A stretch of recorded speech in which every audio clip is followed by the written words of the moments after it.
ഹേ സിനിഫൈൽസ്, അപ്പോൾ എല്ലാവർക്കും എൻ്റെ ചാനലിലേക്ക് സ്വാഗതം.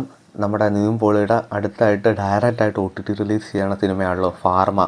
സിനിമ ജിയോ ഹോട്ട്സ്റ്റാറിലൂടെയാണ് ഒ ടി ടി റിലീസ് ചെയ്യാൻ പോണത്. ഡേറ്റ് കൺഫേം അല്ല, പക്ഷേ ഒരു പുതിയ കമ്മിങ് സൂൺ പോസ്റ്റർ വന്നിട്ടുണ്ട്. അപ്പോൾ എന്തായാലും സിനിമയ്ക്ക് വേണ്ടി നമുക്ക് വെയിറ്റ് ചെയ്യാം. അടുത്തൊരു അപ്ഡേറ്റ് ഞാൻ നേരത്തെ പറഞ്ഞിട്ടുണ്ടായിരുന്നു. നമ്മുടെ ഹായിവാൻ, അതായത് ഒപ്പത്തിൻ്റെ ഹിന്ദി റീമേക്ക്, നമ്മുടെ മോഹൻലാലും ചെറിയൊരു ക്യാമിയോ ചെയ്യുന്നുണ്ട്. അപ്പോൾ അദ്ദേഹത്തിൻ്റെ പോർഷൻ കഴിഞ്ഞിട്ടുണ്ടായിരുന്നു, അതിൻ്റെ ഒരു സ്റ്റില്ല് വന്നിട്ടുണ്ട്.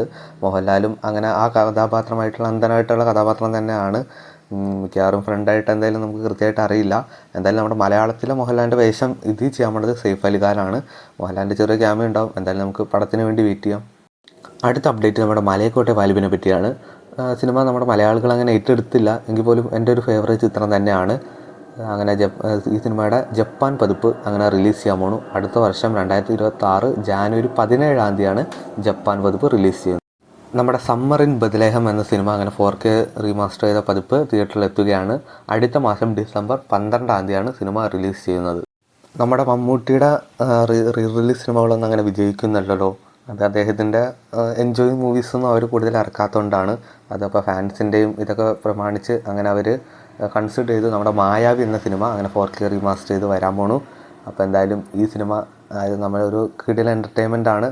എന്തായാലും തിയേറ്ററിൽ ഒന്നും കൂടെ വർക്കാവട്ടെ. എൻ്റെ മുൻ വീഡിയോയിലൂടെ ഞാൻ പറഞ്ഞിട്ടുണ്ടായിരുന്നു, നമ്മുടെ തലൈവർ 173 സംവിധാനം ചെയ്യാൻ പോണത് സുന്ദർ സി ആണ്. പക്ഷേ ഇപ്പോൾ റിപ്പോർട്ടുകൾ വന്നിരിക്കുന്നത് നമ്മുടെ സുന്ദർ സി പിന്മാറിയിരിക്കുന്നതാണ്. പക്ഷേ നമ്മുടെ കമൽ ഹാസൻ തന്നെയാണ് പ്രൊഡ്യൂസ് ചെയ്യണത്. രജനീകാന്ത് തന്നെ ആയിരിക്കും നായകനും. അപ്പോൾ ഇനിയിപ്പോൾ പുതിയ ഡയറക്ടർ ആരാന്ന് നമുക്കറിയില്ല.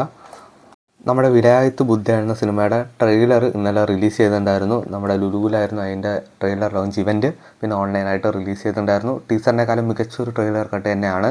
അപ്പോൾ എന്തായാലും വിലായത്ത് ബുദ്ധയുടെ അഭിപ്രായങ്ങളൊക്കെ നിങ്ങൾ പറയാം ട്രെയിലറിൻ്റെ. എന്തായാലും സിനിമ നല്ലൊരു സിനിമ ആവട്ടെ. നമ്മുടെ രഞ്ജിത്ത് സംവിധാനം ചെയ്ത ആരോ എന്നൊരു ഷോർട്ട് ഫിലിം പോലത്തെ ഒരു പടം നമ്മുടെ മമ്മൂട്ടി കമ്പനിയിലൂടെ അവരുടെ യൂട്യൂബ് ചാനലിലൂടെ ഒഫീഷ്യലായിട്ട് റിലീസ് ചെയ്യുകയാണ്. നവംബർ 16 സൺഡേ 5 മണിക്ക്. എന്തായാലും നമുക്ക് ഈ ഷോർട്ട് ഫിഷൻ മൂവി എന്തായാലും കാണാം. എന്തായാലും അതിന് വേണ്ടി വെയിറ്റ് ചെയ്യാം. നമ്മുടെ ഇന്നത്തെ ലാസ്റ്റ് അപ്ഡേറ്റ് ഒരു OTT ചിത്രമാണ്. മൃദുഭാവെ ദൃഢകൃത്യ എന്ന സിനിമ മനോരമ മാക്സിലൂടെ ഈ മാസം നവംബർ 16 റിലീസ് ചെയ്യുന്നതായിരിക്കും. അപ്പോൾ ഇതുപോലത്തെ OTT വാർത്തകളും റിവ്യൂസും മൂവി അപ്ഡേറ്റ്സൊക്കെ അറിയാൻ വേണ്ടി ചാനൽ സബ്സ്ക്രൈബ് ചെയ്യുക, കൂടെ സപ്പോർട്ട് ചെയ്യുക.